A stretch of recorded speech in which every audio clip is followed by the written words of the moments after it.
que nos permite seleccionar el transistor. Una corriente de 16 amperios, entonces se selecciona un transistor de 20 amperios. Esas características se bajan del datasheet. ¿Sí? Entonces, ustedes pueden utilizar cualquier datasheet de la corriente que requieran para la nueva potencia. Y los diodos deben ser diodos rápidos, diodos Schottky. ¿Ok?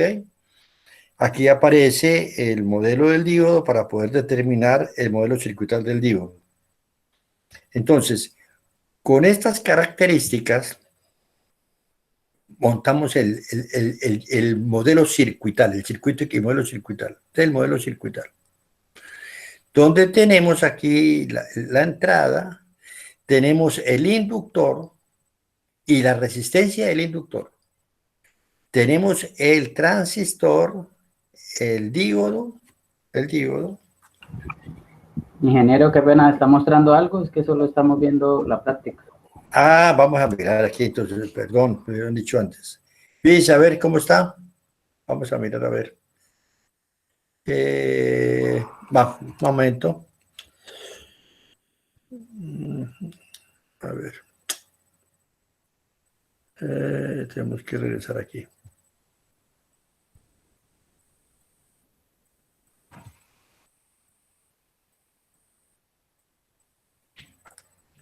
Diapositivas, aquí tenemos. Vamos a mostrar en las diapositivas para indicarles entonces. ¿Están viendo las diapositivas?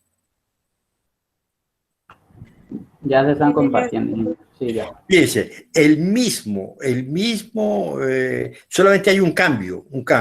El cambio en el laboratorio se pide para una potencia de 20 vatios, mientras que aquí el ejemplo que se hace es para una potencia de 120 vatios. Pero las condiciones son idénticas, la del voltaje de entrada, la del voltaje de salida y las condiciones de rizado, son idénticas. Entonces lo que cambia solamente es la potencia. Entonces, en este caso, se asume aquí una eficiencia del 85%, que es razonable porque la vamos a ver ahora cuando la comparemos con las pérdidas. Entonces, de la selección del datasheet, del transistor y del diodo que seleccionemos, el diodo tiene que ser un diodo rápido, cualquier diodo rápido. Aquí se seleccionan los diodos Schottky, ¿ok? Pero cualquier diodo rápido es suficiente. Pero necesito de la información del datasheet determinar los parámetros para el circuito equivalente. Entonces, aquí del datasheet, yo determino, tomo la información de la resistencia RDS. Si es un IGBT, porque ustedes pueden trabajar con un IGBT también, entonces ya no habrá una resistencia, sino habrá un voltaje, una caída de voltaje. Entonces tendremos que modelarla aquí para una caída de voltaje, el IGBT. En el diodo tenemos que modelar el voltaje umbral y la resistencia dinámica del diodo. ¿Sí? Aquí modelamos el capacitor y la resistencia seria, la resistencia seria equivalente. Entonces, acá del transistor tenemos la información, pero del inductor no tenemos información. Pero ¿qué conocemos del inductor? Del inductor conocemos qué corriente va a llevar. Conociendo la corriente, conocemos el calibre. Entonces podemos hacer un estimativo de esta resistencia que incluya la resistencia del inductor y que incluya la resistencia interna de la fuente. ¿Sí? Entonces, esa resistencia es valor, es probable, es razonable, está en el orden de miliohmios. ¿Sí? ¿Por qué? Porque esta es una primera aproximación al diseño. Entonces, tenemos que asumir, porque como no tenemos todavía el inductor diseñado, entonces lo asumimos que yo tengo más o menos, conociendo la corriente, conozco el calibre. Conociendo el calibre, yo puedo estimar para ese inductor, póngale metro, metro y medio de alambre, de alambre esmaltado, de cobre. Calculo esa resistencia de metro y medio, 2 metros, 3 metros. Y le adiciono, esta fuente, me están diciendo que es una batería. Voy y busco la información de las resistencias internas de las baterías. La sumo con la resistencia de ese alambre de cobre esmaltado y obtengo una aproximación de 30, 40, 50 miliohmios para esta resistencia. Entonces, esta resistencia incluye no solamente la resistencia del inductor, sino también incluye la resistencia interna de la batería. Yo tengo que conocer la información del diodo que me da su voltaje umbral y su resistencia dinámica. Eso lo obtengo yo de la datasheet. Muy bien. Entonces, con eso yo tengo que hallar las ecuaciones. Yo tengo que hallar una ecuación. Como el sistema va a estar trabajando con voltajes variables aquí y con voltajes constantes, aproximadamente constantes aquí, entonces yo tengo que conocer una relación de cómo varía el voltaje interno, el voltaje de entrada. Al variar el voltaje de entrada, cómo debe variar la relación de trabajo. Entonces, fíjense que nosotros necesitamos conectar la salida con la entrada. ¿Cuál es el elemento que es común tanto a la entrada como a la salida? El transistor. Entonces, la ecuación 523 se obtiene de hallar la forma de onda. ¿Cuál es la forma de onda que hay en el transistor? Cuando el transistor está cerrado, la corriente que circula por aquí es IL, y entonces la caída que hay acá es IL por R de S on. Y ese voltaje dura el tiempo de veces T. Aquí en la ecuación también debería haber un T aquí. Entonces debe ser Después, cuando esto se abre, aquí, el voltaje está abierto aquí. ¿Cuál sería el voltaje que estará aquí? Sería el voltaje de entrada, o también lo podemos hacer como el voltaje de salida, el voltaje de salida más la caída. Al estar esto abierto, la corriente que pasa por acá es la corriente IL, que sería IL-RD más el voltaje umbral del diodo. Entonces, esto sería por 1 menos D por T. El T que está aquí cae con este y cae con este, y obtengo una expresión para el voltaje medio en el transistor. ¿En función de qué? En función del voltaje de salida y en función de la corriente. Pero ese voltaje medio que está aquí también lo puedo obtener como el voltaje de entrada, que está cambiando, esta es una variable, está cambiando, menos la caída que hay aquí, IL-RDL, porque el voltaje promedio aquí vale 0. Entonces, esta es la ecuación, ¿sí? Porque el voltaje promedio aquí, IL, estamos asumiéndola que la corriente en el inductor permanece constante. Entonces es su valor medio. Entonces yo igualo esta ecuación con esta ecuación, igualo estas dos ecuaciones, pero aquí aquí aparece una variable que es la corriente en la carga, y su L, en el inductor. Entonces, yo aplico aquí la ley de Kirchhoff de corrientes y obtengo esta expresión. La corriente media que llega por aquí es igual a la corriente media del capacitor que vale 0 más la corriente media en la carga. Esto es lo que quiere decir esto acá. Que ID es igual a la corriente en la carga, y esta ID aquí existe. Cuando T veces T, aquí no hay corriente que no conduce el diodo. El diodo conduce 1 menos D veces T y conduce la corriente de IL. Entonces, de esta expresión, de aquí yo sustituyo en esta ecuación, la 523A y la 23B, una expresión para IL en función de ¿qué? En función de la corriente en la carga. Porque la corriente en la carga es constante, ¿cierto? Porque como el voltaje es constante y está variando. En un momento dado, esto podría variar, porque puede variar la resistencia. Pero entonces obtengo una expresión de la corriente I sub L en función de la corriente en la carga. Manipulando esas tres ecuaciones, obtengo la ecuación 525.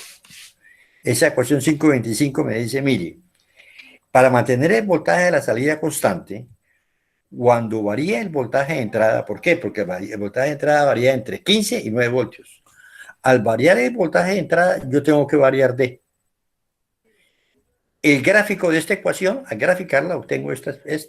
Donde me da cómo debe ir variando D. O sea, esta es la ecuación de control, la que me dice, la que debe alimentarme mi sistema de control, la que me dice cómo yo tengo que estar variando la relación de trabajo al variar el voltaje de entrada para mantener constante el voltaje de salida. Entonces, esta ecuación es muy importante porque es la ecuación que nos permite determinar pues, los parámetros del filtro. Entonces, esta ecuación debe aparecer. Claro, hay un pequeño cambio porque se está cambiando la potencia. Muy bien. Entonces, después estamos acá. Deben definir esta tabla. Esta tabla me dice, mire, cuando el voltaje de entrada, varía entre 9 y 15, y podemos tener varias posibilidades de que varíe la carga. La carga varía 5 amperios para que sean 120 vatios, es la condición nominal. Esta es la carga nominal, esto es un poquito menos de la carga nominal, y esta es una condición de baja carga. Entonces, para esos tres valores de carga, nosotros graficamos determinamos D y la corriente. ¿De dónde la determinamos? La determinamos de esta ecuación. De esta ecuación. ¿Por qué? ¿Qué varía en esta ecuación cuando varía la carga? Pues aquí L, entonces aquí lo cambiaríamos, en vez de 5, sería 2 amperios o 0,5 amperios, y esta ecuación de IL la sustituimos en las ecuaciones 523b y 523a. Entonces, así construimos esta tabla. Esa tienen que construirla ustedes. La tabla de cómo, al variar el voltaje de entrada, al variar la corriente de carga, debe variar la relación de trabajo e indudablemente varía la corriente de entrada. ¿Sí? Pero aquí de una vez, póngale cuidado, aquí aparecen unas pérdidas de potencia. ¿Cuáles son las pérdidas de potencia que aparecen aquí? Serían las pérdidas de potencia aquí. La pérdida de potencia que ocurre aquí en el transistor y aquí en el diodo. Pero son las pérdidas en condición de trabajo. No aparecen las pérdidas por conmutación, que son diferentes. Nosotros tenemos dos tipos de pérdidas. Las pérdidas cuando el transistor está cerrado, cuando el transistor está abierto, más las pérdidas de switcheo. Ahí no aparece. Observen que las puras pérdidas de condición de cerrado o abierto, en la condición más desfavorable, que es cuando tenemos el menor voltaje y la máxima corriente de carga, esa pérdida de potencia es de 15 vatios, bastante alta. ¿Ven? Teníamos 120 vatios de voltaje en la carga, ¿cierto? De esos 120 vatios se nos pierden 15, significa que la eficiencia, pero esta pérdida de potencia todavía le falta otro componente que es importante. Total que las pérdidas de potencia pueden estar en el orden de unos 22, 25 vatios. ¿Sí? Eso corresponde más o menos como un 20%. Y nosotros asumimos una eficiencia de 85. O sea que estábamos asumiendo una pérdida de 15% de eficiencia. ¿Ok? Total que entonces eso podría decirnos a nosotros que nosotros deberíamos hacer una aproximación razonable de considerar la eficiencia no del 15, no del 85, sino de un 80 o 82%. Estaría más acorde con con esta realidad, ¿sí? O sea, que esa hipótesis que hicimos al principio, la estamos confrontando ahora y dicen, hombre, asumimos una eficiencia muy alta, ¿sí? Ahora, observen lo siguiente, fíjense que buena parte, cuando ustedes calculen, buena parte de esa pérdida ocurre aquí, en esta resistencia, en RDS. En RDS, ¿sí? ¿Por qué? Fíjense el valor de RDS que tenemos en el transistor.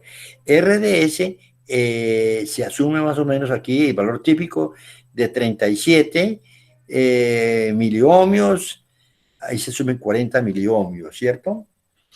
La corriente de entrada está en el orden de los 18, 20 amperios, 20 por 20, 400, ¿sí? Por esa resistencia nos da más o menos 12, 15 vatios, ¿cierto? Entonces, las pérdidas van a ser significativas en el transistor. Esa es la razón por la cual en muchos casos que se ven, no se adopta teniendo la posibilidad de tener un transistor que satisfaga la corriente nominal, no se selecciona un solo transistor, sino que se ponen 2 o 3 en paralelo. Porque al poner 2 o 3 en paralelo, imagínense, entonces las pérdidas de potencia se me reducen a la mitad si son 2 o a la tercera parte si son 3. Esa es la razón por la cual en los convertidores donde utilizan MOSFET, aparecen los bloques de 2 o 3. A pesar de que pueden, dice, pero ¿por qué? Si yo puedo conseguirme un transistor que me cubra, que me alcance a la corriente que está requerida, que estoy necesitando, ¿por qué los coloco 2 o 3? La razón de eso es para reducir las pérdidas a la mitad o a la tercera parte. Bueno, así se sigue sucesivamente el problema y entonces aparece después la selección del filtro. Hay 2 criterios, el criterio de rizado y el criterio de inductancia crítica. Lo van a ver, aquí se especifica todo. Y finalmente el capacitor. Finalmente se selecciona el capacitor. ¿Qué es lo que yo quiero? Que ustedes estudien. Mañana en la tarde, después de que hayan estudiado, mañana en la tarde en la asesoría de 4 a 6 que tengo, entonces, cualquier pregunta que tengan sobre la comprensión de este ejemplo, que es el que simplemente después lo van a trasplantar al laboratorio. Después de que tengan este desarrollo teórico, ustedes lo van a simular y van a comparar los resultados con los resultados teóricos. Entonces, tendrán que contrastar la información que han sacado de esta tabla, donde aparecen los diferentes relaciones de trabajo para las diferentes corrientes. Entonces, una parte va a ser esta tabla debe confrontarse con los datos de la simulación para que me digan qué tan cerca está ese diseño teórico del valor que tenemos en la simulación. ¿Entiende lo que quiero decirles? ¿Cuál es lo que yo quiero que ustedes determinen? Sí, ingeniero. Ok. Entonces, por favor, nos encontraremos mañana en la tarde. ¿Ok?